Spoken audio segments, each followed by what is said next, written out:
Stupid dumb Wow, Robin, we need to practice some moves on you, my dude. What is going on, crypto fam? Welcome back to Sin City Crypto. I'm one of your co-hosts here, David. We are coming at you live from our studio here in Sin City, Nevada, with another one of our live shows. Before we start, quick disclaimer, we ain't no financial advisors. Please do your own research. With that being said, allow me to introduce you to my co-host, Big Rob. What's up? Hola, it's your boy, Big Rob, back in the house. Welcome to Sin City Crypto. If it's your first time checking us out, we are an entertainment-focused cryptocurrency channel where we take the old, the boring, the stale information, and we package it up in a fun and sexy way. Now, I do want to say, we don't just do live streams here. What do we do? We also do the deep dives. This is the live stream, though. Check out the deep dives. And then, if you ain't subscribed yet, what the hell wrong with you? What the hell? You ain't liked the video yet. What the hell wrong with you? Double hell. And then hit that notification bell so you don't miss any of our content. Let's get a quick shout out to the chat, right? Yeah. So we got, As long as you pronounce their names right. we got Lil Caddy in here, and we got Nick, Fred, HP, we got Malik, Olga, Chef, Mayad. Who else we got in here? Garrett, and There we go. Two. Stereo 2. Got a couple of newbies in We here. got a couple of newbies, but I think they left. I don't know if you're here. AK Ashay, if you're here, say hello. AK Ashay. And It's Sparrow. Akshay, bro.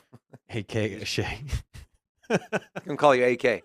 And AK-47. then Sparrow, if you're here, say hello as well, so we can give you a little shout out. Now, markets are down today.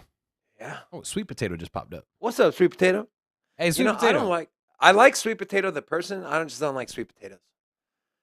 They're too sweet. What about with marshmallows on top? I think that's Hell no, that's dumbest thing. disgusting, bro. Like, why add more sugar to something that has sugar and then make it a savory dish? Yeah. You might have noticed we have a new producer here. Oh yeah, Money's fired. Just kidding.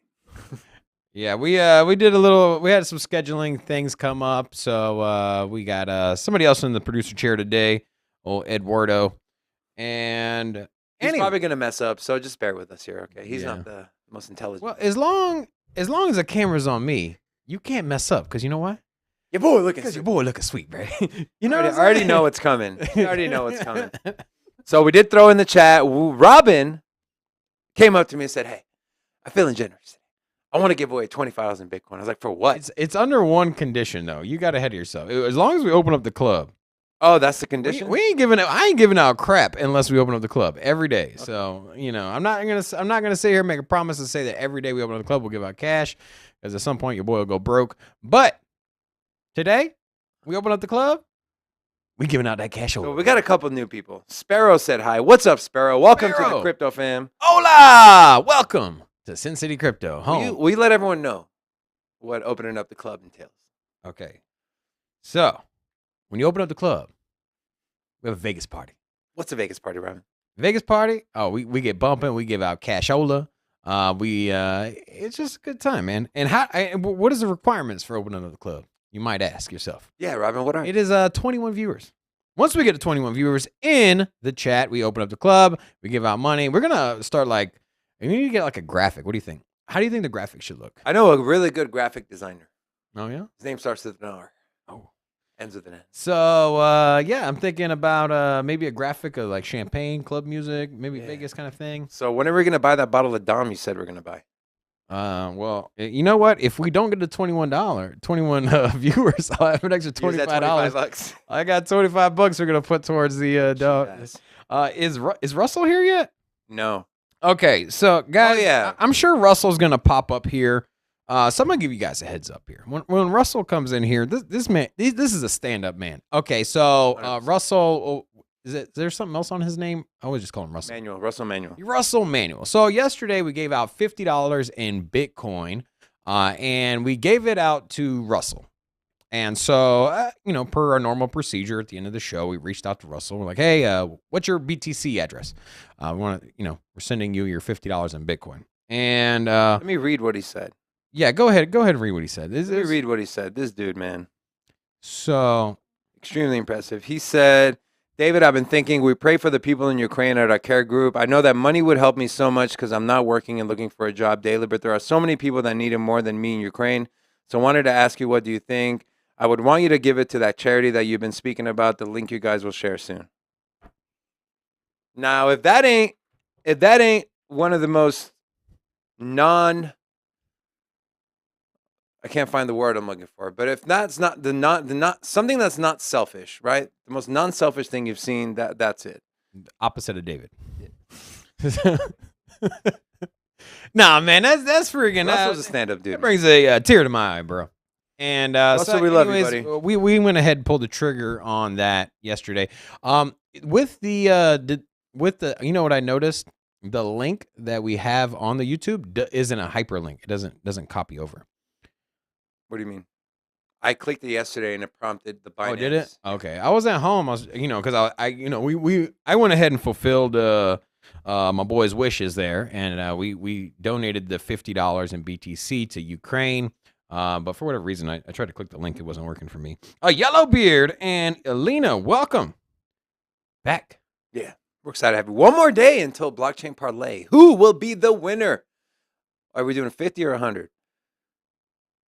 I said once we open up the club, we're going to give out $100. So. All right. So we're giving away $100 in Bitcoin to the winner of our Blockchain Parlay tomorrow. Make sure you come back tomorrow. Also, tomorrow, we have a very special guest, a TA guru, a TA expert. He is the founder of Crypto Stackers, an extremely popular and impressive platform. I started using it a few days ago. It's got what everyone wants. Entry point, exit point, and they're always spot on. Now, of course, nothing is 100%, but if you're looking for the highest probability of a good entry, good exit points, Crypto Stackers is an absolutely amazing asset and tool for you to use. The founder and main guy from Crypto Stackers, his name is Forrest. He'll be on with us tomorrow to do some TA on our show for our community. We're super, super excited. Tell your friends, tell your family. Let's fill up the chat for Forrest tomorrow. It's going to be an absolutely amazing show. On top of that, we have the Blockchain Parlay. Again, make sure you come back to see who won, but also make sure you come back to put in your picks for this upcoming week. And also, just in case you guys missed it, because we are getting so many more people that are putting in their picks, we are going to start pulling numbers around 10 p.m. tonight. That way we have enough time to put the graphic together and everything. So if something happens overnight, big move, we apologize, but 10 p.m. on Thursday nights, moving forward, 10 p.m. Pacific time, is when we will start pulling the numbers for Blockchain Parlay. So just a heads up to you guys. So yeah, if you're curious on how you're doing on the Blockchain Parlay, just pull it up tonight, and you'll know. Yeah, we're super have a better idea where you're sitting at. All right, let's start. Let's also a quick shout out to music, and that's it. Yeah. All right. So the first thing I want to talk, Eddie, go ahead and pull up my laptop. So before we look at the crypto markets, this is from the traditional world, okay? So I found this article. I thought it was pretty interesting. Wall Street legend warns a strange day is coming to America. A massive and surprising new transition could determine the next group of millionaires, says Wall Street legend Mark Chaikin, who predicted the 2020 market crash, while leaving 99% of the public worse off than before. If you own regular stocks, you're in for a big surprise. And he goes on to say, you absolutely must consider buying one particular type of investment, and no, it's not cryptocurrency. So what is it? If it's not cryptocurrency, what is it? Robin, will you speculate on this real quick? This guy's saying it's not cryptocurrency. So then what could it possibly be? Is it gold? What are you thinking? Could be oil. Have you seen the price of oil lately? Shit. We crossed. But don't worry, because the U.S. is releasing 2 days worth of oil from our reserves, so we'll be good for 2 days. That was the funniest thing I saw yesterday when I read that. I was like, "What? 2 days?" Yeah, What? it's I think it's going to be gold. Gold is going up during times of war, during times of high inflation. Gold typically shines. Precious metals shine. gold is shiny. Very true And there, David. price is also shiny as well. So just curious. It's traditionally it's in wartime. Basically, if you're fearful of the bank or the government collapsing or the banks closing down, it's always in the history of time, or at least since the modernization of the human civilization, it's always been gold. So I don't think it's going to change right now. I think it will in the future. And we're starting to see the shift where people are trying to protect their wealth by moving it into Bitcoin in uncertain times. So, all right. So that out of the way. Thunder, what up? Punda wrong. Punda ain't never wrong. All right. Let's take a look at the markets. So go ahead and pull up the laptop. So we got CoinMarketCap pulled up here. We are currently down 3.3% over the entire crypto market.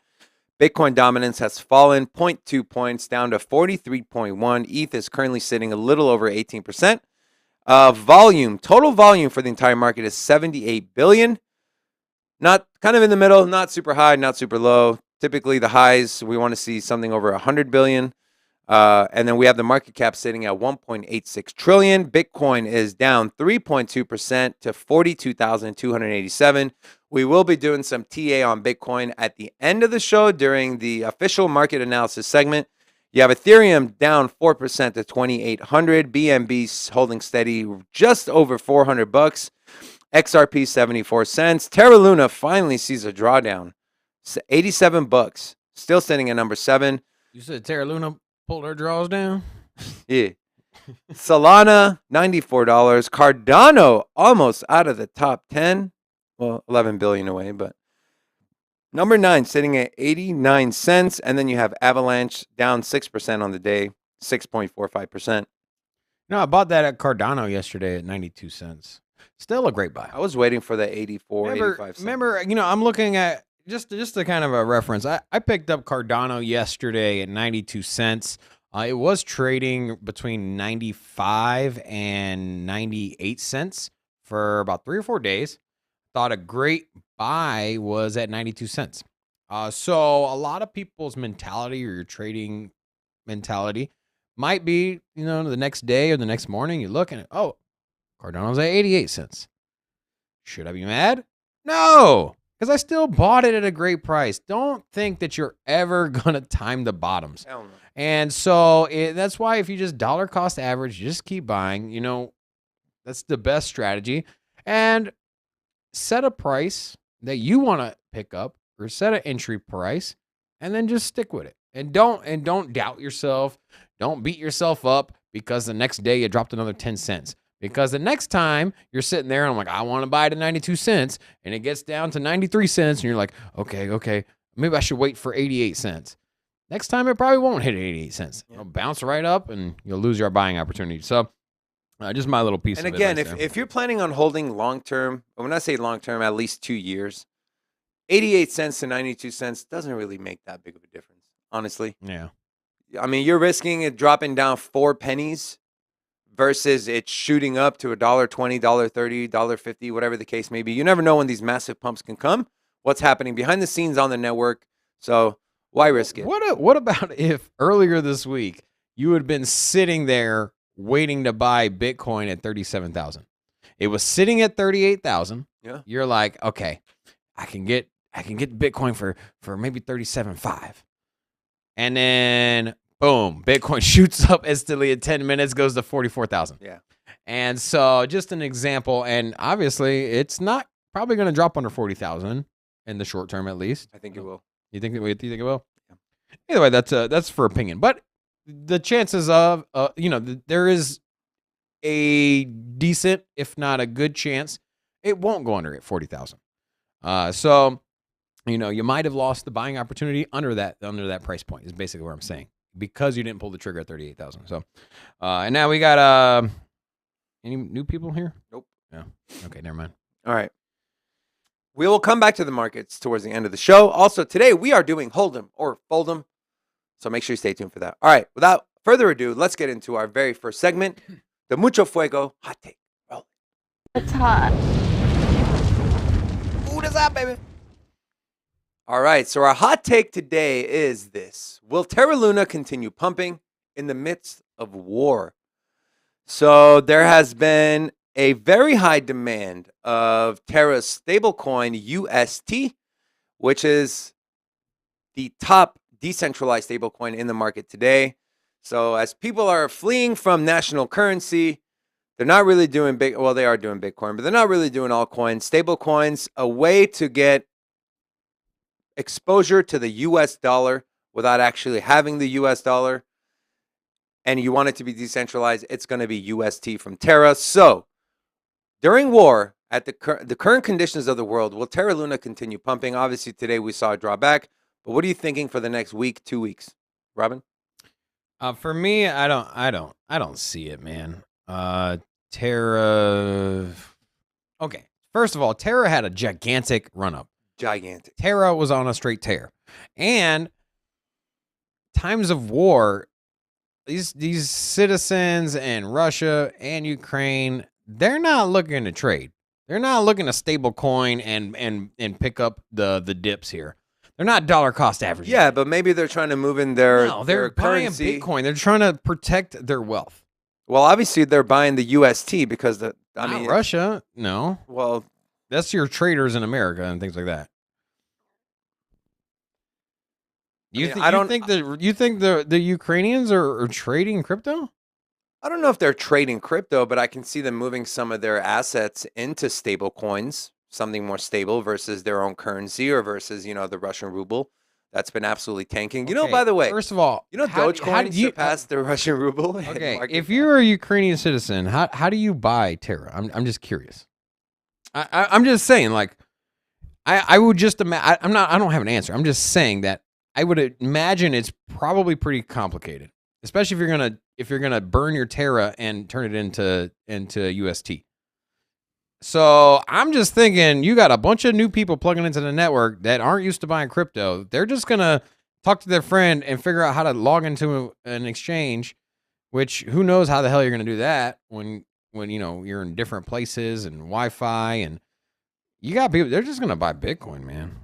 At least those citizens. So what do you think's behind the big run up from Terra Luna? Well, Terra Luna did add $1 billion worth of Bitcoin into their treasury.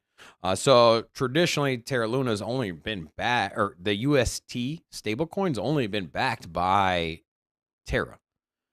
So it's like a 1-for-1 exchange. So basically, you buy Terra and then you burn it, and you get some UST on the back end. Now they just picked up $1 billion worth of Bitcoin, and rumor has it that they're gonna incorporate the purchase of Bitcoin when you buy your UST. So instead of them burning Terra, or say you sell your UST, instead of them just straight burning it and converting it over to Terra, they're gonna start buying Bitcoin on the back end. That's a rumor mill, but very possible. And then instead of having a dollar-backed stablecoin, maybe you can have a Bitcoin-backed stablecoin. So you think Luna's going to moon or going to dump? I think it's good. I think it's one of the most solid long-term projects, but it had a huge run-up. So I think in the short term, I'm expecting a pullback. Name me one project in the last 6 months that climbed from 30 and 40 on the coin market cap list, and then it shot up to top 10 and it stayed there. I mean, look at Cardano's about to fall out of the top 10. Solana's about to fall out of the top 10. You had PancakeSwap, Uniswap in the top 10 before. XRP's just falling back. Basically, these guys they cycle in. They have their run up. They have their time to shine. They get up there. I mean, even Filecoin was up there. I don't know if it broke the top 10, but it was. I don't think Filecoin broke the top 10. But Filecoin had a big run up. But anyways, I believe in the project. I think Terra is probably one of the most solid investments. I think the more and more I research about Terra, the more and more excited I get about it. And the network is growing, the community is growing, people are using it. I mean, just the UST coin alone is on fire. But with that said, anything that has a big adoption and a big ass run up usually pulls back pretty hard. And we had a lot of people on Blockchain Parlay have Terra Luna. There was like 5 or 6 of them. So Oh yeah, they're hoping it pumps. But you know what's pumping? these guns. That I had on my blockchain parlay. Quant. Quant is pumping. It is up almost 8%. And then Anchor just continued to go. So He said it's straight pumping, and then he says 8%. I thought you was gonna. I thought you. well, compared to the rest of the market, everything else is yeah, down. that is true. That is true. So What up, Leon? Welcome back, my dude. all right, that'll do it for our Zombies here too. zombie. How excited are you that Zombies here? Man, zombie, you my dude, man. I don't know if you're a dude or a chick, but you're the person. All right, we are done with our hot take. We are going into our next segment, the chitta chatta, the talking points.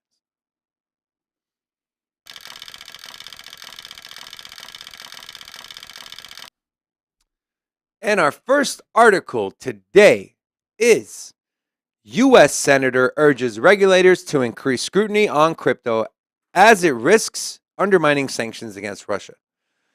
Robin's favorite, the person that he is going to take to prom, you said, right? Prom or homecoming? Maybe one of those military balls. You know. U.S. I feel like Elizabeth Warren. She'd be the type of woman to be like, "Hey, you trying to go to the military ball?" And you know, your boy gonna be like, "What's up, boo thing?" Get her a boutonniere, or which one? Which one is the or is it the corsage? Which one is the woman? Which one does the chick wear? I have no idea. Anyways, there's a I don't even know what a boutonniere, and boutonniere is. is it one of them is the one you pin to the jacket, Uh-huh. flower, and then a corsage. I think corsage is the one that goes on the lady's wrist. Bro, you didn't go to prom for 30 years You ago. know your boy was straight homecoming king. Okay, You keep saying hold that. on, man. hold on. How long are you gonna hold on to that? Hold on. Story time, baby. Oh god. Let's go. Roll the story We're time. literally just got into the talking point.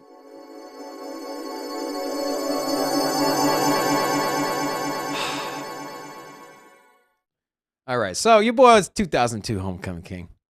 Good little story here, okay? So I went homecoming king. I got no idea how this thing works. Lo and behold, you sit on the back of a car and you drive around the football field, right? And so, God bless my dad. I love this man, but let me just finish my story. You know where I'm getting at.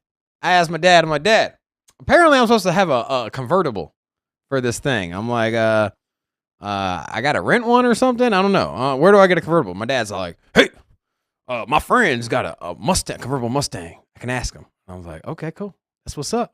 So anyways, lo and behold, here comes the day. I go to pick up the car. This is 2002. I go to pick up the car. It's like a 1984 Mustang. This thing Classic.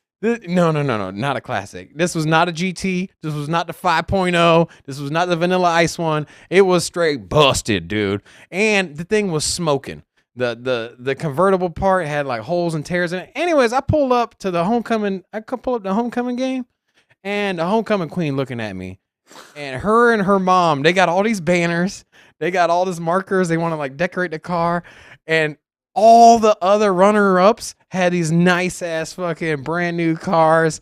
And anyways, broke ass Robin. bro, the car was smoking the whole way around the track. I went home and I looked at my mom. I was like, Mom, Dad got me this busted-ass Mustang. Look at me. Got me looking all stupid and stuff. I was so mad, bro. Anyways, that's my story. Thank you for the story, Rob. You're welcome. Where were we in the show? Oh, talking points. Yeah, go ahead and pull up the laptop so we can actually talk about some crypto. U.S. Senator Elizabeth Warren is worried that, quote, cryptocurrencies risk undermining sanctions against Russia. We've heard this narrative all week. Harry, welcome back to the chat, my friend. She urges financial regulators to take this threat seriously and increase their scrutiny of digital assets. U.S. financial regulators need to take this threat seriously and increase their scrutiny. She added, some people called her ignorant, while others said she lied. Well, somebody did give her the nickname of Pocahontas. So one person tweeted, so what you're saying is that a stateless, permissionless, decentralized, and censorship-resistant currency is out of your control, so it must be stopped? Very, very appropriate question. U.S. Senator Ted Cruz from Texas recently said that Senator Warren does not like Bitcoin and cryptocurrency because she cannot control them. Shocker. The article also mentions new tools developed in Russia can help mask the origin of cryptocurrency transactions. However, it does not explain what the tools are or give any reference. So, they're saying this could be used by Russians to evade sanctions, but we don't know how, and we don't know why. So, what do you know? This is what really upsets me. It's like, when me and Robin first started the channel, I would go to him and be like, "Hey, I don't like this, or I don't like how you're doing this." So he'd be like, "Okay, well, what's your solution?" And the first time I was like, I don't know. It's the same thing with these senators. Crypto is bad. People are using crypto for this. We have to stop the Russians from evading sanctions. Well, how do you plan on doing that? Well, what we can do is we can just ban it. Like, just stop it, man. Just stop. Like, politicians are notorious for using stuff like this, like war or something bad that happens, to push their agenda forward. And that is exactly what's happening right now with the war in Ukraine and Russia. So Elizabeth Warren, she's ignorant. She doesn't understand it. But she does. When the article is right, what she does know is she can't control it. And that's a problem, not just for her, but for the government and for our politicians as a whole. So that's my 2 cents, Robin. Yeah, not at all surprised. Not at all surprised that somebody's looking at a time of war instead of putting their focus towards stopping or resolving issues. They're trying to stop and resolve something that they've had a problem with the whole time. It's not like all of a sudden she was like all Bitcoin maxi, and then all of a sudden she's like, oh, you know what? This actually doesn't work out. No, she's been trying to sink the Bitcoin ship for the longest time. And just another opportunity for her to speak her mind against it. Also, quick shout out to Sunfills. Welcome back. Now, here's the thing. What is decentralized finance? Is DeFi. Literally the word decentralized. Removes the entities at hand from controlling it. So whether it's a company like Bank of America, or whether it's a government like the United States government with their own fiat currency, basically there's nobody controlling the damn thing. And so are there positives? Yes, there's a ton of positives. Are there some drawbacks? Perhaps. Yes, there is, of course. And so if a government wants to put out regulations for their own citizens, take Canada, for example, if you go with decentralized finance, you're not reliant on their money system, so they can't control it. Same thing can be said for a government imposing regulations on another government in the form of sanctions. It's one of the downturns. Obviously, you don't control the money anymore, or at least in that parameter. So that's how it is. So is there a way? We're moving to. So if it is true, and these Russian politicians and whoever, they're trying to evade sanctions with crypto, is there something that can be done to prevent that from happening? I mean, the government can sanction the exchanges that have, they can seize the accounts of it at that point. But the thing is they can't do anything to a wallet that's not tied to an exchange. Right. So if you decentralize wallet. Yeah. So if you have your money in a hardware wallet, a MetaMask, whatever it is, if it's not on an exchange that has KYC, then there's really nothing they can do. Now, what they can do is they can identify that wallet address. Not too hard to figure out who it belongs to. So if you're sanctioned and you're a Russian citizen and they're trying to freeze your assets, I wouldn't move your money. But I mean, so there's that. But don't get it twisted. The Russian government isn't going to start using Bitcoin. It is way there. That's way out of their system right now. They have way too much money in the economy. It's too much, nobody's going to sell them that much Bitcoin. It's not really practical. So for the sanctions, as far as Russia as a country goes on, as far as the central banks of Russia, they're not using crypto. The only people that are reverting sanctions at this exact moment is the oligarchs, or however you pronounce that crap. Oligarchs. Did you say oligarchs? No, all the darts, baby. All three also, of them. For the ladies in the chat, make sure you stay tuned. We have a very interesting article relating to women and cryptocurrency. So that'll be up in about 3 articles. All right, we're moving on to our very next article. The SEC is probing the NFT market. Should have seen this one coming. At issue is whether certain tokens should be considered securities and thus regulated by none other than Gary Gensler. I hate this man.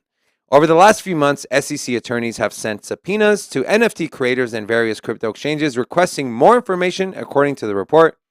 A particular focus of the probe are fractional NFTs, in which a token is broken down into many units that are sold separately, according to sources. And this is from, what's this gentleman's name? Pierce, SEC Commissioner Hester Pierce. He said, given the breadth of the NFT landscape, certain pieces of it might fall within our jurisdiction. People need to be thinking about potential places where NFTs might run into the securities regulatory regime.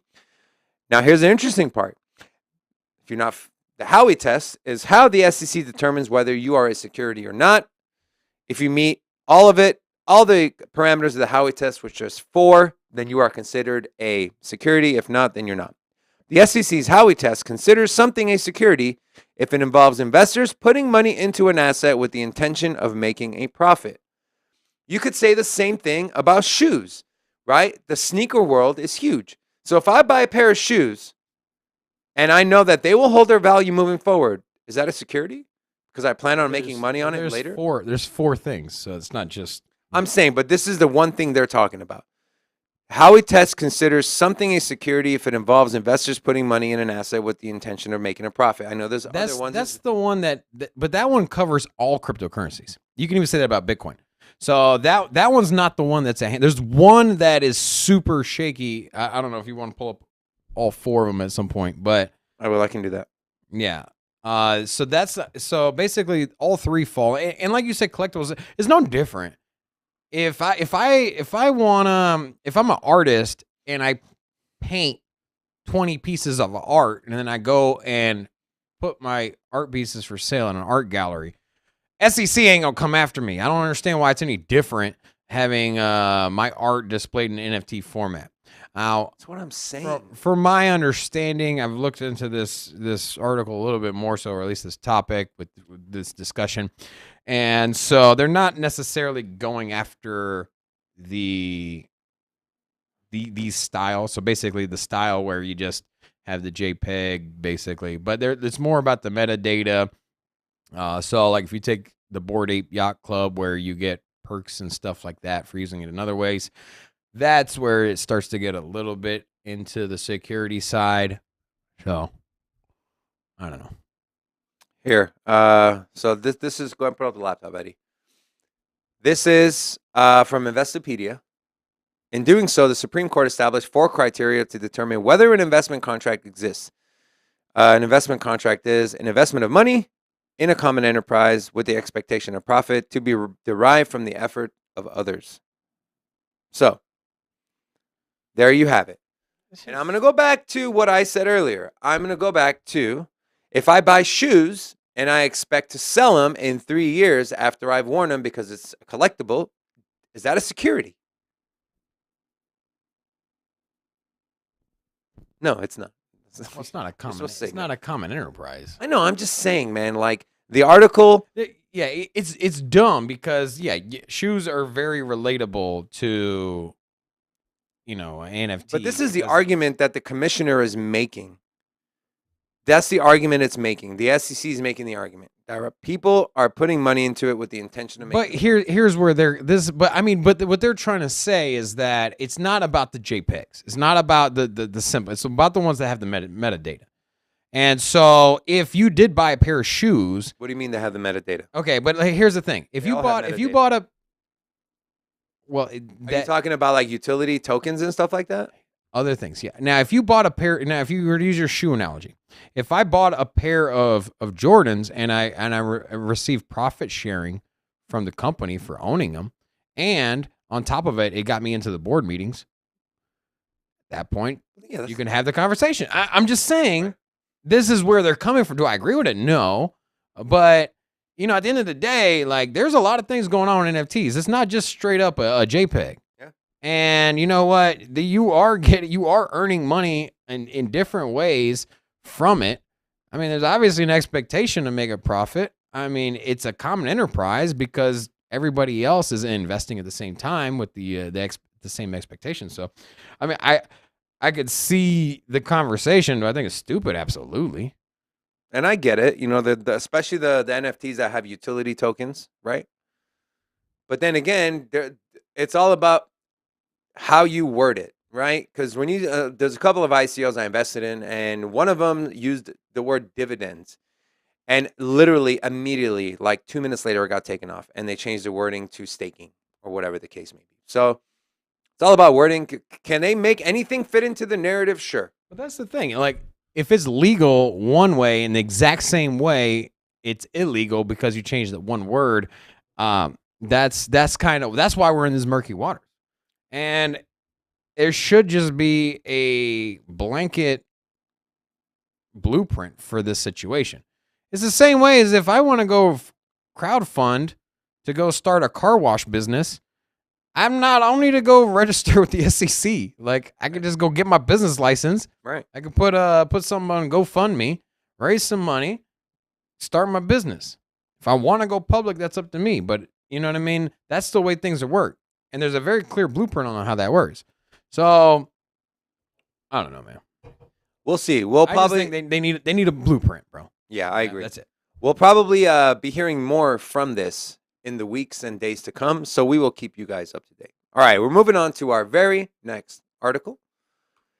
AMC Entertainment CEO briefs community on crypto NFT project updates in the latest earnings call. This is a quote from their CEO, Adam Aaron. The regulatory framework surrounding cryptocurrency is going to change dramatically, so we always believe in staying on the right side of the law. During its Q4 2021 earnings call late Tuesday, Adam Aaron, which is the CEO of AMC, briefed the community on the company's latest crypto adoption efforts. As told by Aaron, AMC will start accepting Doge and SHIB in a couple of weeks.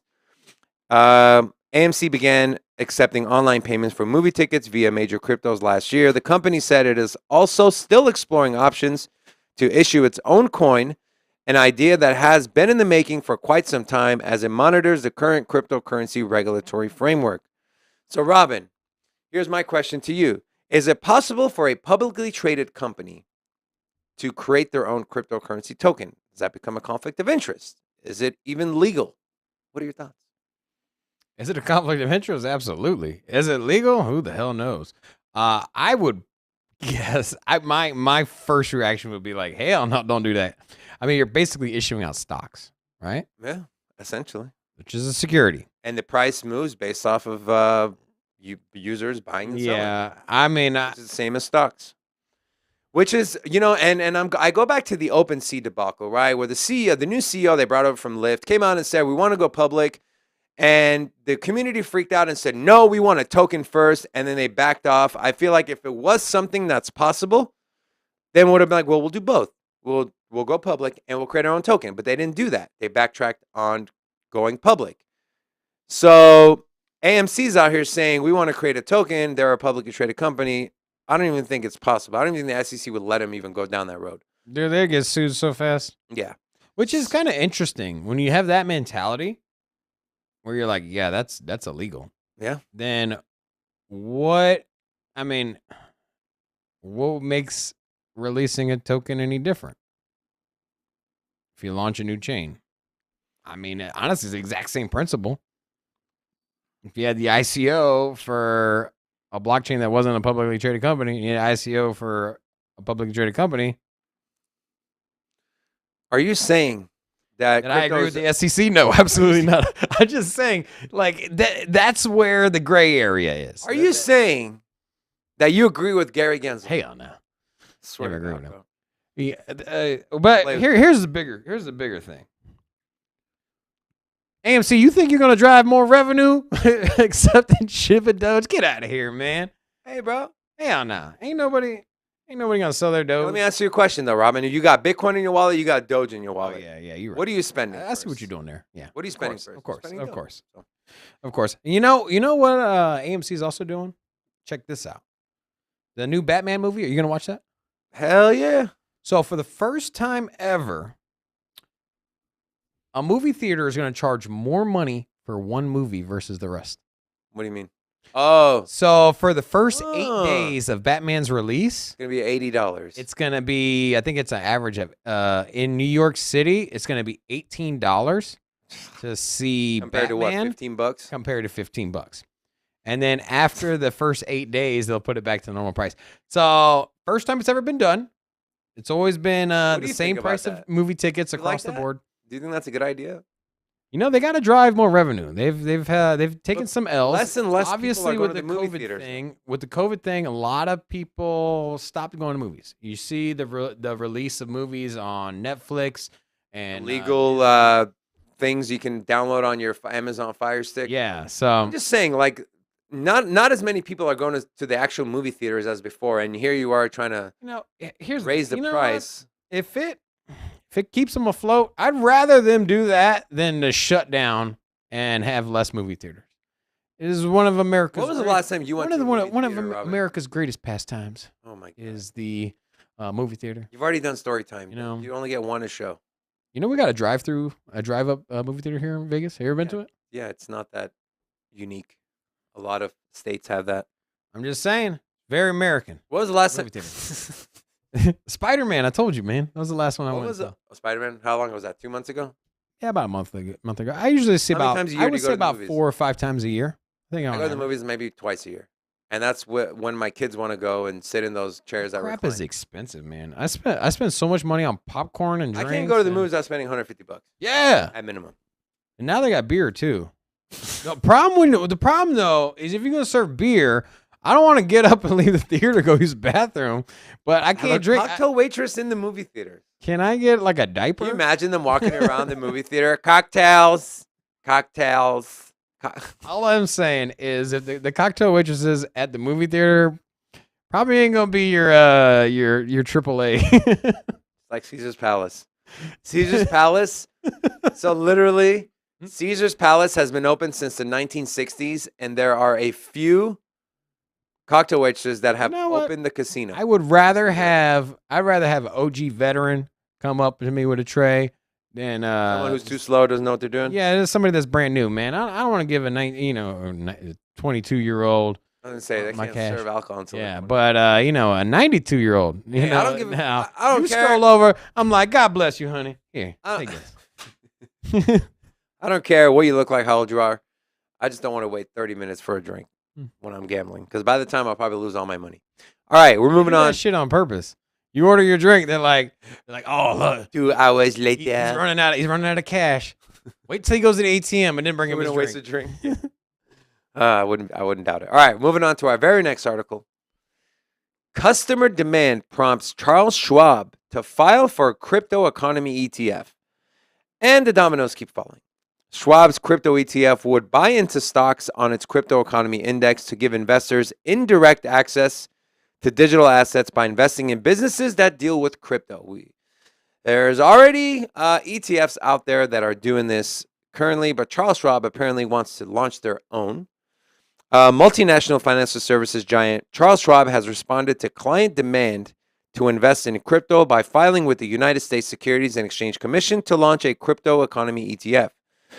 This is a quote from Charles Schwab. A full 16% of Schwab's clients plan to put money into crypto the first half of the year. 16% of the clients. Now, that might not seem like a lot, but that is a lot of money that would move into cryptocurrency.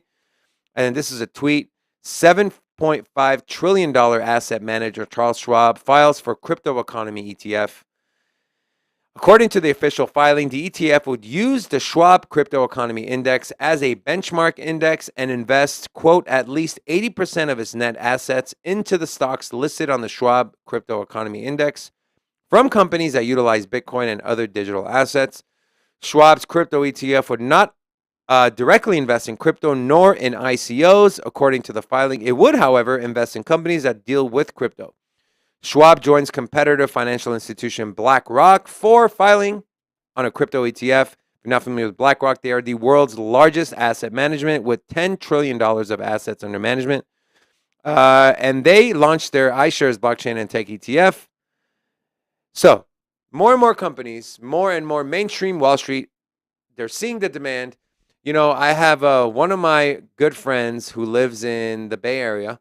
He runs a wealth management firm, and you know, I texted him yesterday. I was like, "Hey," because I saw this article. I was like, "Hey, how many of your clients are asking you about cryptocurrency?" He goes, "A lot." I was like, "And what do you do and offer them?" He goes, "Well, nothing." I'm like, "Well, aren't you afraid they're going to go to some other management firm?" He goes, "Yeah, but you know, we don't really know much about. I don't really know enough about crypto to be able to talk about it. You know, I keep Confidently. confident. Thank you. Shit, drawing blanks over It's here. very similar to confidence. Like, I have no confidence in you. So there you go. So there's obviously a lack of information, lack of education for these wealth management firms, and then you have these larger ones that are just taking the bull by the horn. Eventually, as more and more people start come knocking on the door's going to fall over. And this is what's happening with Charles Schwab, BlackRock. It'll keep happening Hold on a until second. Hold on every a second. single what? When somebody knocks on your door, it falls over? I'm just saying, if enough people Like, are at what slamming point into the have door, you ever seen a knock so hard that the door fell over? Is it like, I'm is saying, that anything you've ever seen in your life? you UPS? Leave it inside. Thank you. if you got 60, if you got 500 people knocking, slamming on your door, eventually it's going to fall How over. the man. hell 500 people going to knock at the door at the same time, man? Dude, it's a full. The analogy makes no sense. That's why I brought it up. Makes no damn sense. All right, Robin, let's hear Maybe your if you had a door knocker Okay, that Robin. had a battering ram on Okay, the back Robin. end. Okay, Robin, let's hear your take on this, Robin. Charles- What are we talking about? Charles Schwab. One of the. Charles Schwab. You're not Charles, getting you're you're not getting a Schwab. COVID test. It's Charles Schwab. Charles Schwab. Oh, welcome to Sin City Crypto, guys. Go ahead. I don't see Okay. no coffee on your desk. Charles, I'm worried. You know what? I'm going Coke Zero All today. OG financial firm, tons of assets under management. Hats off to them. You know what? Get into crypto. Don't get into ETFs though. Why don't you just offer Bitcoin? I get it. You're a stock market guy. There's no Bitcoin ETF, but I don't know. Maybe look into just do what Grayscale does and have a trust. Obviously, you have enough interest. 16% of your clientele base, pretty big amount of people, especially if you take that percentage across your entire portfolio. Why not give them the services they want? And so that's what I say. Wow, great analysis, Robin. Let's move on to our very next article. This one's for the ladies. Leveling up. 1 in 3 women plan to buy crypto in 2022. Women don't seem to be letting the cryptocurrency phenomenon pass them by. A recent survey shows that women are buying crypto at faster rates than 6 months ago. And they are looking to get into the cryptocurrency field in their careers as well. That's awesome. Here's some stats. 24% of women own crypto. Of those 24%, 70% are hodlers, hell yes, having bought but never sold, compared to 55% for the market as a whole. So women are holding on to the crypto longer than the rest of the market. Almost 45% of women know how to buy crypto. This is nearly twice the number of women 6 months ago.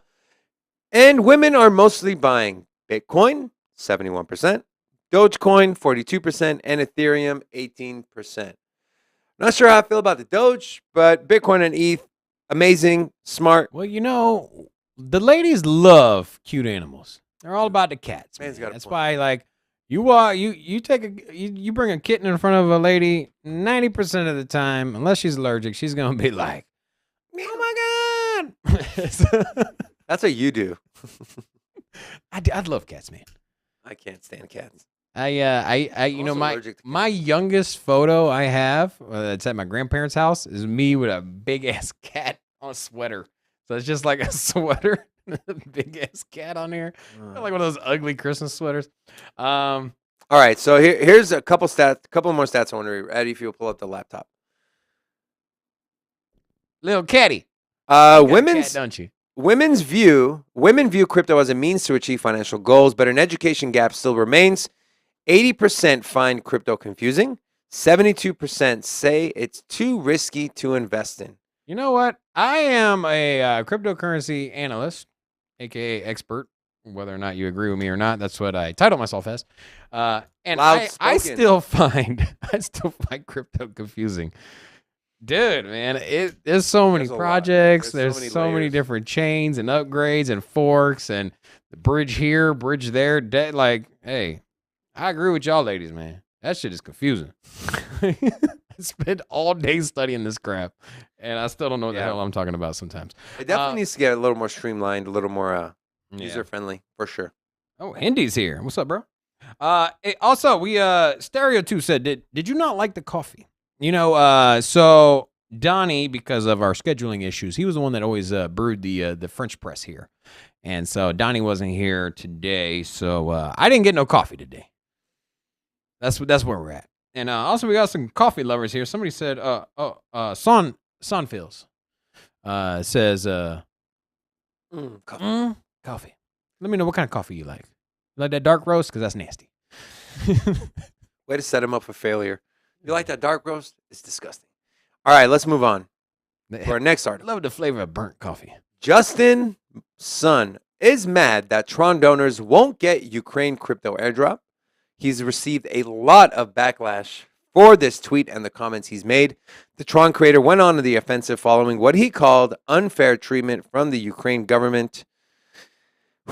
Justin Sun complained that the government has excluded Tron community members from their airdrop.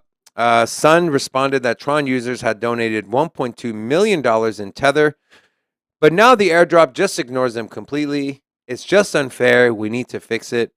Many things are unfair in this world, including being subject to an invasion of your country and watching missiles hit playgrounds and people. But sure, not getting a reward for your crypto donation might also count. He's getting absolutely destroyed on Twitter, on social media. I kind of agree with them. Not with him, with them, with the people saying, dude, you're really worried about your people getting airdrops? Like, I'm sure that's the last thing they're thinking about. Oh, guys, make sure we don't forget the Tron users. Make sure we don't forget the Algorand users. Make sure we don't forget the number 580th ranked cryptocurrency users. Like, come on, man.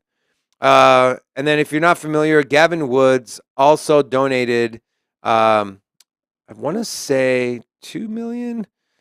He donated a lot of money in Polkadot. And he did request a Polkadot address. And then the Solana co-founder, Anatoly Yakovenko, said, just fucking swap on FTX or use a bridge. In other words, you can donate in crypto without it being the crypto you created. So there's some crypto beef going on. Some Twitter beef. Robin, do you think Justin Sun was in the wrong and in asking, in complaining that his users didn't get an airdrop with everything going on in Ukraine? Do you think he's got a valid point? Or do you think it's just bad timing, bad taste? There's a lot of sensitive subjects, and a lot of times, being a YouTube, being that we have a YouTube platform, there might be certain things that we feel about when it comes to sensitive subjects, and sometimes it's just better not to talk about them. Yeah. You know, obviously we're in censorship era, so if I got an opinion on something and it's not in the consensus of everybody, maybe it's just better to shut up. That's sad. And unfortunately, that's where we're at. But what about this situation? With Ukraine, this is something I don't really care. I'm just going to speak my mind. But with this said, like, people are hurting in Ukraine. Like, get over yourself. Like, people are just trying to get some finance, some help for people. I mean, there's people stuck in subways. I was watching, I'm not going to go into it in detail, but I was just watching it, and there's just tons of civilians just jammed underneath the streets while bombs are dropping ahead above them. They don't have any. They don't have adequate amount of food, and there was a pregnant lady gave birth right down there, like That's crazy, right there in the middle of the subway, like. And there was no like taking her to the hospital. It was like you gave birth, boom, there you go. Now continue on. Like that's terrible, man. Yeah, it's messed up, man. So, anyways, like, Son, get over yourself, bro. That's what I say. Use your freaking brain. Maybe that's why Tron isn't going anywhere. Or just shut up. Was basically where I was getting at. Like, did you not expect a backlash on that? Seriously. So he's getting roasted. And also, should be. Alina wants everybody to know she's here. We see you. We love you. And she said she's Shib Army. Shib Army. Shib, all right. Oh, you and David Alina, got something in common. I should be your favorite co-host. Robin is a Shib. That's why we have two Certified we hater. have two hosts here, okay? And we can't, that way we appease the people. Robin hates He's on your Shib. meme coin guy. I'm not a meme coin I'm guy. the sound mind, smart investment guy. Come on. He's the I only invest in top 10 cryptocurrencies guy. I'm not a meme coin guy. I'm not telling you guys go buy every single meme coin. I'm just saying, if a project is launched as a meme coin, it is allowed to grow and evolve. It's not allowed. Robin doesn't think they're allowed to. So you launch something as a funny coin, a meme coin, it absolutely takes off. You have a huge community. A lot of people invested money into your project and are counting on you. And you pivot and say, you know what? Let's actually bring some utility to this amazing community. That's what Shib is doing. And every time they do something, Robin shits on them. But don't worry, Shib Army, I'm here for you. All right. Moving on to our very next article. Anonymous. Man, these guys are pretty cool. Anonymous offers over $50,000 in Bitcoin for each surrendered Russian tank. There's some gangster stuff going on right here, man. In its latest efforts to destabilize the Russian invasion in Ukraine, the hacker group Anonymous offered Russian troops over $50,000 in Bitcoin in exchange for their tanks. This is very, very interesting to me because the ruble just crashed in relation to Bitcoin. And now these soldiers, who when they're done fighting, if they survive, will go back to a economy and a country that is in ruins. And now they have the opportunity to have $50,000 in Bitcoin. Basically, one Bitcoin. Over a Bitcoin. How many people in the chat have a Bitcoin? Dude, I'm just curious. this is amazing. Type of one in the chat if you have a whole Bitcoin. This is amazing. This is fucking genius, man. Absolutely genius. The timing is perfect.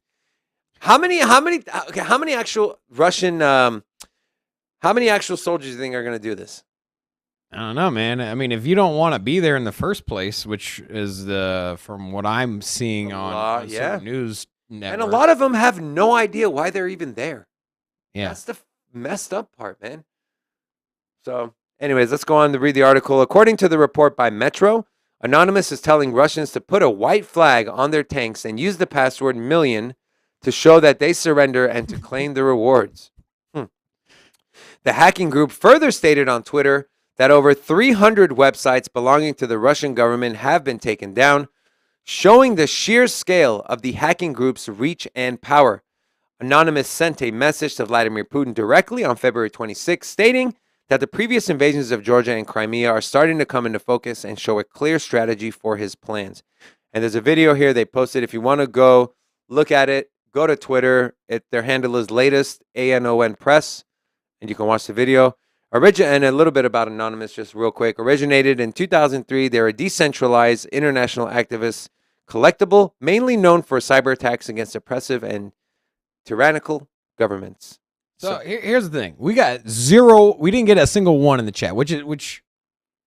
Keep watching the channel. We gonna get ones in no time, baby. You win blockchain parlay 6,000 weeks in a row, you'll have one Bitcoin. So here's the thing.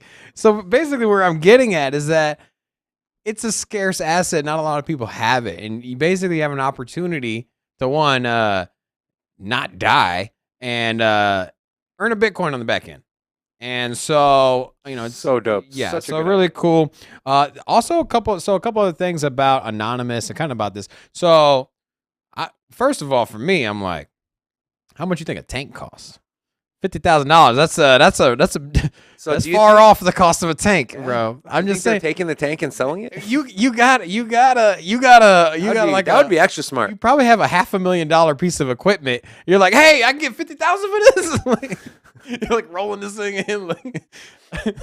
I just saying, if you took it to like even a scrap metal place for recycling, I'm pretty sure you probably get about the same amount of money. Just throw that out there. Also, on other news here, Ukraine did say that if you acquire a tank, literally their words, if you acquire a tank and or weapons and munitions, they're not going to tax it. Wait, what? They're not taxing it. It's not taxable income. So The if hell up. swear to God, look, pull it up. Pull up the article. I saw it yesterday. Just put a non-taxable, put taxable income tank Ukraine, something like that. And anyways, so yeah, they're gonna give you a pass on claim. Basically, if you catch a tank and you sell it, then Catch it. you catch a tank. You We know, ain't playing Pokemon Go here, bro. net. You're like, ha! Gotcha. You ain't going nowhere. I'll tell you, bro. I've watched Andrew. Welcome back. I watched Saving Private Ryan. You just need a sticky bomb.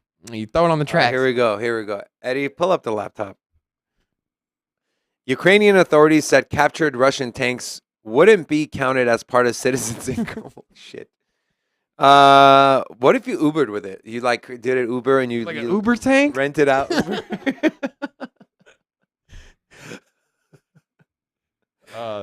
They said that seized tanks and military equipment need not be declared for tax purposes. And we're not laughing at, obviously, we're not laughing out or making light of the situation happening in Ukraine. We're just laughing at the fact that what are you going to do if you acquire a tank, right? Where are you going to keep it, right? You're not, okay, you don't report it as income, but do you like store it on your lawn? No, I think you would resell it. I think that's the whole point. Is that you get a tank and then you can sell it. Okay, but. Okay. Obviously, you can get at least 50,000 from it from anonymous. I mean, that's a start right there. You know. True. I mean, Right. if you bargain, maybe you take it to CarMax. I mean, I'm sure they'll probably they got a good shout out to CarMax. They'll cut you a check right there and there the same day. You could deposit it the same day as well. So, and they do like a 13-point inspection on the tank as well. So. Wow. Thanks, Robin. That was not a paid segment by Carfax, by the way. Wait, Carfax or CarMax? CarMax. CarMax. Okay. And then Anonymous is pretty badass too. So they also they hacked the Russian news websites and stuff. Yeah, they hacked the Russian news channels and they pulled them down and they put up the Ukrainian news. That's so badass. So That's so badass. I love it. Yeah. I want to see more.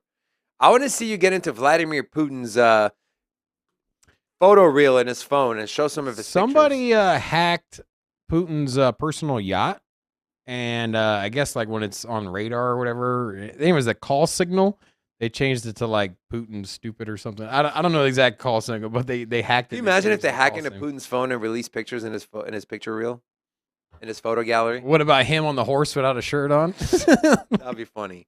I would pay for that. You can look Anonymous, if you're watching the you show. haven't seen it? What, his pictures? With him on a horse without a shirt on? Yeah, I've seen it. It's like, yeah, that's It was pretty stacked. he's pretty ripped up. It's a POS, though. All right, and moving on to our very next and also our last article. NVIDIA gets hacked. Lapsus demands GPU mining limits to be removed. If you're not familiar, a lot of the newer graphics cards that are being built have a safeguard in place that does not allow you to use it to mine cryptocurrency. So if you want to get a GPU that mines crypto, you're going to have to buy an older one. And not until now, apparently, because NVIDIA is being blackmailed. South American hackers Lapsus were able to get a hold of NVIDIA proprietary data. This was confirmed by the company. Data and source code of the GPUs, the products, were extracted. This is from NVIDIA. We are aware that the threat actor took employee credentials and some NVIDIA proprietary information from our systems and has begun leaking it online. And this is a quote. NVIDIA is being blackmailed to open source their GPU drivers by the hacking group. And I'm just going to read a little bit of the tweet here. The 3090s and upcoming revisions. This includes all files. So NVIDIA, the choice is yours. Either officially make current and all future drivers for all cards open source while keeping the Verilog and chipset trade secrets well secret, or not make them open source, making us release the entire silicon chip files so that everyone not only knows your driver's secrets, but also your most closely guarded trade secrets for graphics and computer chipsets. You have until Friday. You decide. This is some Wild Wild West type shit, bro. Like, you're literally talking to one of the largest enterprises in publicly traded company. the world, a publicly traded company, a multi-billion-dollar company, and you're essentially giving them an ultimatum, and you're like, hey, by the way, you have till Friday. Rob, what do you think? It's sad that we're here. Why don't you spend those hacking efforts and try to do some good in the world? You know, They are doing good in the world. They're letting people mine crypto. I guess. You know what? I've been here at Sin City Crypto. We rely on a lot of computers to stream this crap. In case you haven't realized, we got cameras everywhere, microphones, and we stream live. And I mean, look at this beautiful studio camera right here. You know, you don't even see all the equipment. Everything's on the back end. But anyways, we need computer here. We need a graphics card. Like this morning, me and David were talking about like, hey, we need to get one more PC. And he's all like, well, what are we going to do about the graphics card? And literally, we're like talking for 20 minutes. I'm like, well, you know, the price dropped by 30%. I'm like acting like I'm buying an altcoin here. I'm like, the price of NVIDIA 3080 has dropped by 40%. You know, it's Let's still look at the charts. It's still far away from its all-time highs, or you know. And I'm like, it's a little ridiculous. Let's do some TA on GPUs. Here's the thing, man, is that there is ASICs which are designed literally to mine. So you have your own thing. Leave the graphic cards alone. Stop it. Use the equipment that's designed to do it. Leave the graphics card alone. There's a lot of people that don't like to play. I like playing video games, and I'm a big video game guy. And I can't upgrade my PC because to play video games because of that reason. So Maya wants to know who's the lucky person getting $50 worth of Grandpa's Bitcoin. What were your stipulations, Robin? We need to open up the club. 21 viewers. Hey, if you got some extra iPads laying around in that drawer over there, turn that thing on. Log into Sin City Crypto. If y'all are determined, and it's $25 in BTC today too, by the way. So yeah, I don't think that's unfair, right? No, I don't know. Open up the club. We'll give you some cash. Simple as that. All right. Let us move on to our next segment. Before we roll the intro to this segment, real quick, this is called Hold'em or Fold'em. If you're not familiar, it's your first time here, we like to do skits, bring some fun things to the show. This skit is called Hold'em or Fold'em. Just like in Vegas, you go to the poker table, you play Texas Hold'em. You get a set of cards, 2 cards. You look at them. Are they good? I'm holding. Are they bad? I'm folding. We're doing that with a crypto twist. There's going to be 2 coins. We're going to go back and forth and say whether we're going to hold a bag of that coin or we're going to fold the bag of that coin. So without further ado, let us get right into our next segment, Hold'em or Fold.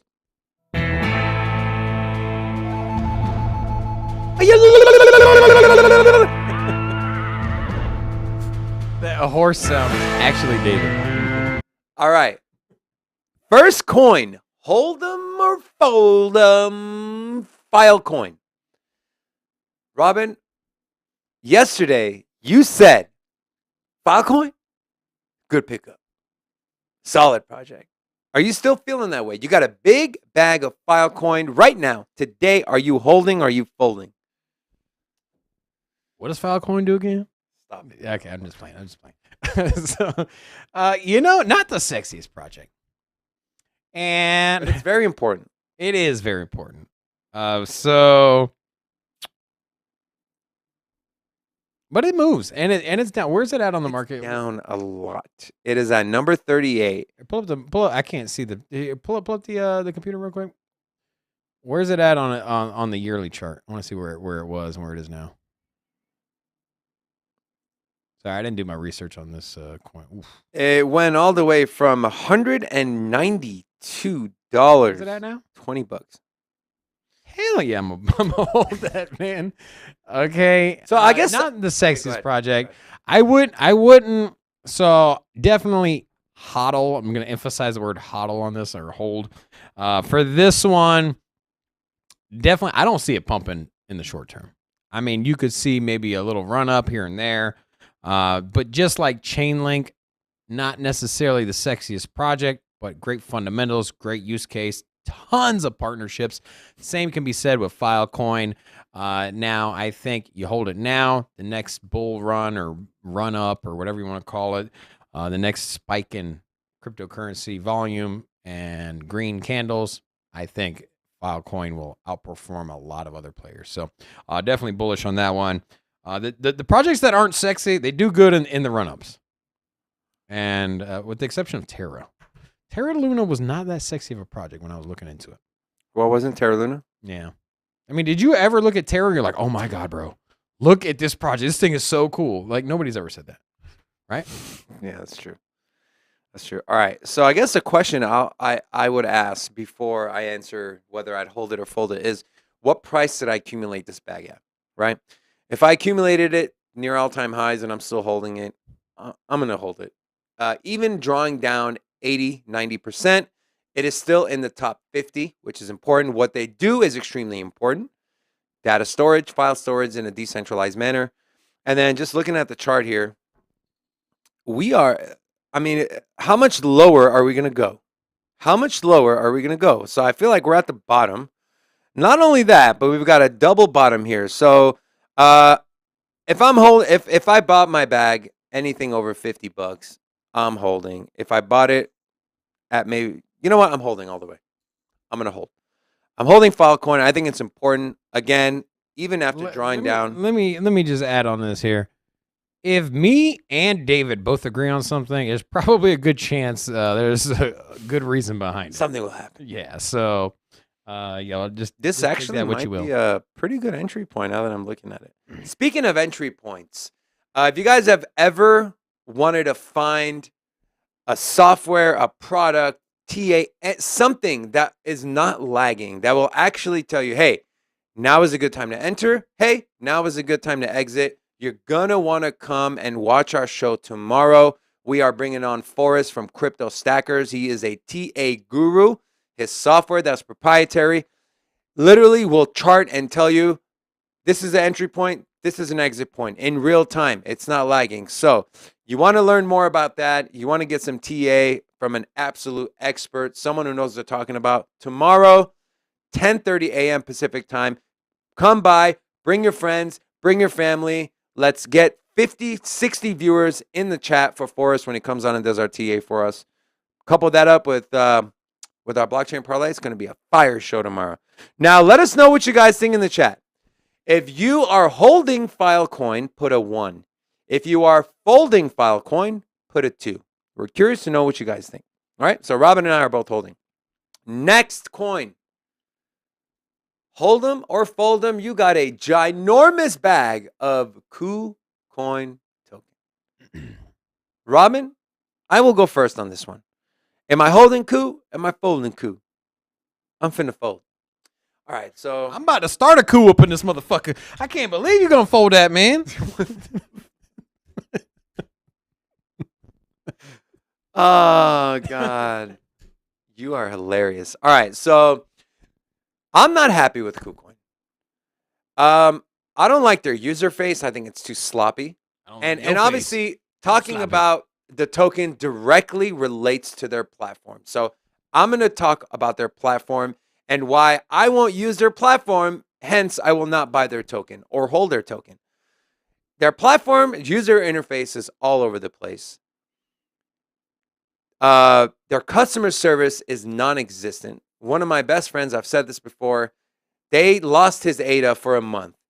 He transferred ADA from his Trust wallet to his KuCoin account, and apparently got lost. The wallet was under maintenance, and no one said anything. Typically, when you have an exchange and their wallets on their platform are going under maintenance, they will tell you, so you don't send anything to that wallet. They didn't do anything.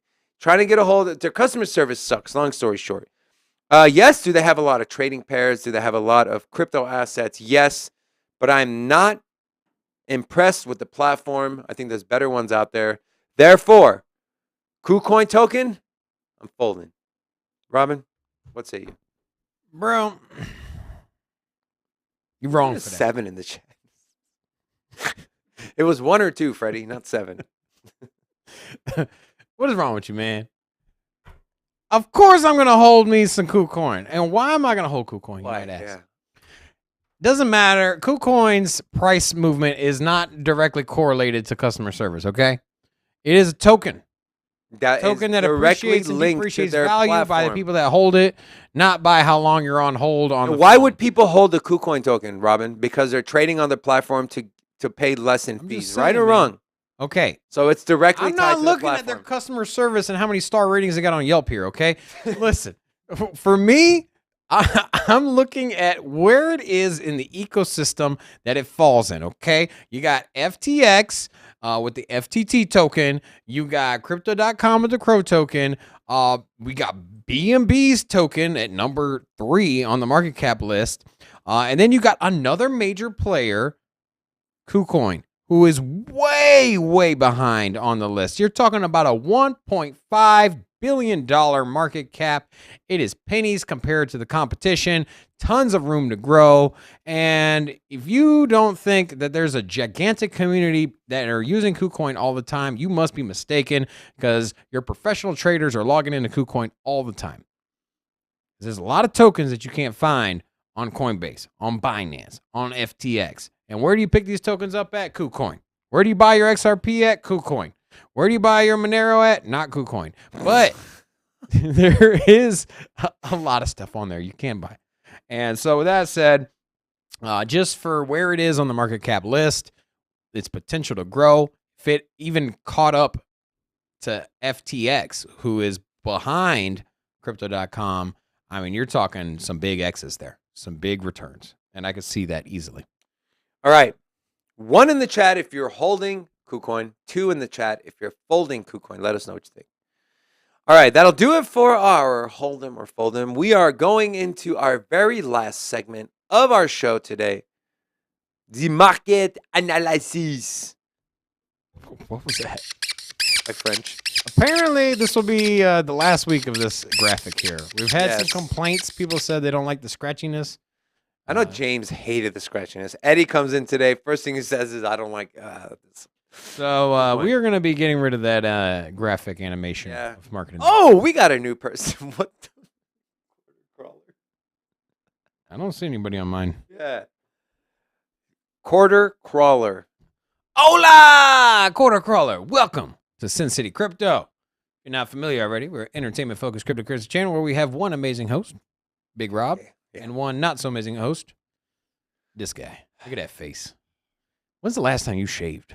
Don't worry about when I shave. You look like a disaster, bro. I look like a disaster. Eddie, shut your ass up back You there. need over there. like some kind of hair The only product. thing I forgot, Eddie, about all the times you talk crap on the Like, on the you chat. got a neck beard that's turning into a neck plus Bro, chest don't beard. get me started on your ugly ass. All right, we're not going down this rabbit hole. Quarter crawler, we're gonna call you 25. 25. 25. QP. We like to give nicknames to our guests. Our crypto fam in the chat on the show. I like to call you 25. If you're okay with that, let us 25. know. Either way, welcome. We're excited to have you. Put a 25 in the chat if you like 25. All right, let's get back to the markets. I want to go over some of the top gainers and top losers of the day. Go ahead and pull up my laptop, Eduardo. We are still down 2.5%. Bitcoin holding steady over 42,000. Looking at the top gainers and losers over the last 24 hours, you have Anchor Protocol up 8.6%, Quant up 7.5%.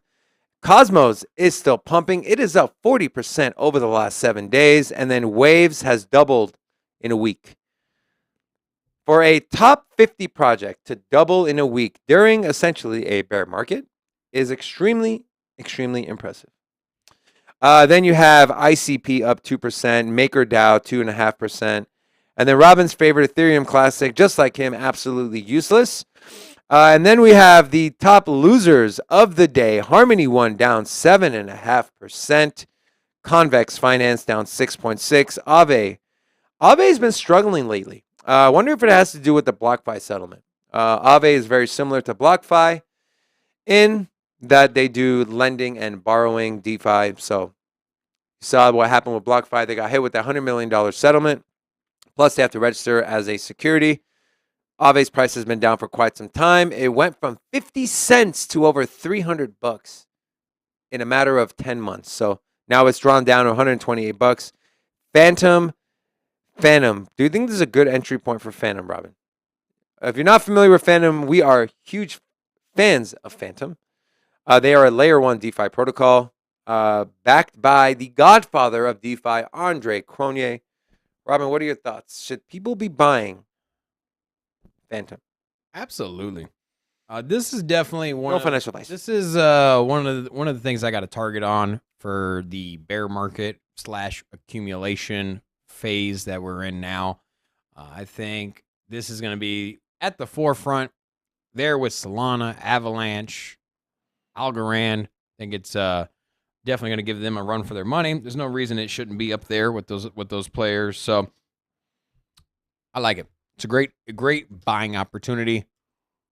They are really into DeFi. So Ethereum, NFTs, Solana into not working, and what else do we got? Cardano's like bank the unbanked. Anyways, Phantom's thing is DeFi, and I don't think we've really seen the explosion of DeFi. We had the launch of Uniswap, and we had that thing kind of take off, but just a bunch of nerds trying to buy small tokens that aren't on exchanges. And it started off kind of novelty-ish, but I think there's going to be actual real use case where people take out loans, where people are transacting on a daily basis in the same way that they're buying tokens routinely on Coinbase and they're buying tokens routinely on Binance and on KuCoin. I think people are going to be actively using DEXs in the future, and who's doing it really well right now? Crazy amount of TVL or total value locked in Phantom. So Yep. Everything points to a great project. So, And just kind of looking at the chart for Phantom here. This is the Phantom 1-day chart. I would not recommend, as far as an entry point, I'd say maybe wait. But then again, I'll say this and I'll keep saying it every time I do TA. If you plan on holding for 2-3 years anyways, unless you're putting in like a super stupid amount of money, like you're going to dump $250,000 into Phantom, then yes, 2-3 cents might make a difference. But in the long term, you plan on holding 2, 3, 4 years, you're putting in $1,000, $2,000, $100, whatever the case may be. 10 cents, 20 cents, even 30 cents is not going to make that big of a difference. Another thought here. Where's DFib at? DFib. I knew some stupid was coming. DFib, where you at, bro? Where you at? DFib doesn't like us, bro. Leave the guy alone. He doesn't like you. He doesn't like me. Just saying, man. We got we got 25 in here. We good, man. 25 replace cute. People in chat. If you don't know who DFib is, let me tell you. I'll tell you a story here. No more stories. You've had your story time. He was one of our regulars. He ain't here no more. He's not one of our regulars. He's Robin's bromance buddy. They have this weird thing where they get really excited to see each other virtually, I guess. I don't know what the hell's going on. Mr. DFib, come back. DFib, come back. We got 25 in here, bro. We're good. We're good. So anyways, can we go back to some actual freaking crypto news and technical stuff? So for me, I would wait. The bands are kind of constricting, so we will see a little bit of consolidation, but I think we're going to come closer to this, to the lower band here, which is right around the $1.50 range. So, and not a lot of volume on Phantom either. So, which is weird. Big candles means volatility, but not a lot of volume. So we'll see. I would wait on Phantom, but then again, saying it for the 50th time, you plan on holding long term, doesn't matter really price anyways. Okay. All right. Let's do some TA on Bitcoin. So I want to pull up the day chart and then I want to pull up the week chart. Okay. I told you guys 2 days ago when this green candle went into this resistance zone, I said the next day, if we don't pierce through this top line or at least get close to it or get above it, we are going to come down. And look what happened. We hit it. We came up there in this resistance zone between 44 and $46,000. We got rejected once again for the third time since February 7th. And if you go all the way back to January 13th, it would be the fourth time. This is extremely bearish. Triple tops, double tops, triple tops are very bearish. Think of it in terms of traders. If you're working your ass off to push through something, to run through a wall, and you keep running into the wall, you don't make it. You're First of all, you knocked down a door with a knock, and now you're running through walls, bro. Let me make my analogy here, guy. You're trying to bust through a wall. You full speed ahead. Nope. You recoup. Full speed ahead. Nope. Eventually, you're going to get tired. You're going to quit. You're going to give up. And that's what's happening. The bulls push this up. It gets rejected by the bears, and the price comes down. Eventually, the bulls are going to say, fuck it, and the price will dip down to this support zone of 33. What you're saying, eventually, you can't get through the wall if you're trying to run through the wall. You're not going to get through it? No, Robin, you're How not. many times you got to run into the wall before you, like this Eddie, you wall see right this? here, this one? You know, Eddie, you watch through the light. Eddie, you watch on your house. How many times? But now you can actually see what I deal with this guy. All right, so that's the daily chart. The weekly chart is essentially the same thing, but it carries more weight because the longer time frames you look at patterns and candlesticks, the stronger the indicator. And we've done the same thing on the weekly chart. Every single week over the last 3 out of the last 4 weeks, we have gone into this resistance zone and been rejected. Eventually, we're going to fall down. And I was watching a Gareth Soloway video, who's a great TA expert. He thinks we're going to get into the low 10s. And I don't know if I'd go that far. Nah. But we'll see. I definitely think we're getting into this $28,000 to $30,000 range. Robin doesn't think so. I think so. I hope I'm wrong, but actually, I don't hope I'm wrong. I hope I'm right, so I can accumulate more Bitcoin. I think the ultimate floor. I think sub $30,000 is out the window. This point, moving on until the end of time, Bitcoin will never go under $30,000. You want to make a bet? Let's make a bet. Not discounting a candle. No, closing under 30K. You want to bet $50 in Bitcoin? Okay, how about this? 48 hours under. No 30K. more than 48 hours. I think it might go. No less than 48 hours. You mean? Yeah. So I think it could. I think it could go down to 29,000. I could see that happen. I could say maybe 28,000. However, I think it's going to bounce so hard. Is there a time limit on this? I told you till the end of time. Okay. So deal. We'll make that how about bet. this? How about this? By the end of the year. Okay. Because, by the end of the year, at some point, I need to cash out and get my side. By the end of the year, if Bitcoin drops under 30K and stays there for at least 2 days, Robin owes me $50 in Bitcoin. There it is. And if it doesn't, I owe him $50 in Bitcoin. Save the receipts. We're going under 30K. And I'm telling you guys, if that scares you, you are in crypto for the wrong reasons, right? I believe in cryptocurrency so much that even though it hurts my portfolio in the short term, I want, if I see a $20,000 Bitcoin, I will literally cash out equity in my home and buy 5 of them. Simple as that. So that's what we're doing. All right. I think that'll do it for our show today.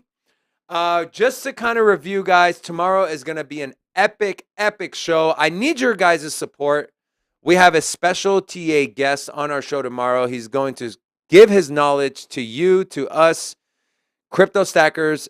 Mr. Forrest is going to be on our show tomorrow at 10:45 a.m. Pacific time. We also have Blockchain Parlay. Spread the word. Tweet it on your Twitter. Put it on your social media. We want to fill up the chat for Forrest when he comes in tomorrow. It's going to be a great time. Banging show tomorrow. We're excited. We hope you guys are too. Robin, any parting words before we leave? So, I'm not going to give, since we didn't give out that $25 in Bitcoin today, we're going to add that in tomorrow as well. No, just do it tomorrow. That's what I'm saying. I'm going to add that in. Yeah. Don't add it to the blockchain. No. Yeah, it's going to be okay, so tomorrow, I'm assuming we're going to get 21 viewers tomorrow. Everybody shows up for free money. So we'll get to 21 tomorrow. I'll give out the $25 in Bitcoin when we hit 21 tomorrow. And then Blockchain Parlay, we'll give out another $100. Yeah. So if you got Terra Luna, you're in the lead. Yeah. We'll see what happens. Either way, make sure you come back, say hello, watch the TA tomorrow. Really cool special guest, really excited. Yeah. Roll the outro, bro. Let's go. Let's go. All right. We love you guys. Enjoy the rest of your day. We'll see you mañana, 10:30 a.m. bright and early Pacific time. Enjoy the rest of your day. Hey, thanks for the new subs. Yeah. 25. We expect to see you back tomorrow. Andrew, it was good seeing you back in here, man. Zero. We expect you back tomorrow. And then there was another new person. Actually. 25, man. Thank you for subscribing, man. Much love, baby. See you tomorrow. Peace. And, Hindi, welcome back. Peace.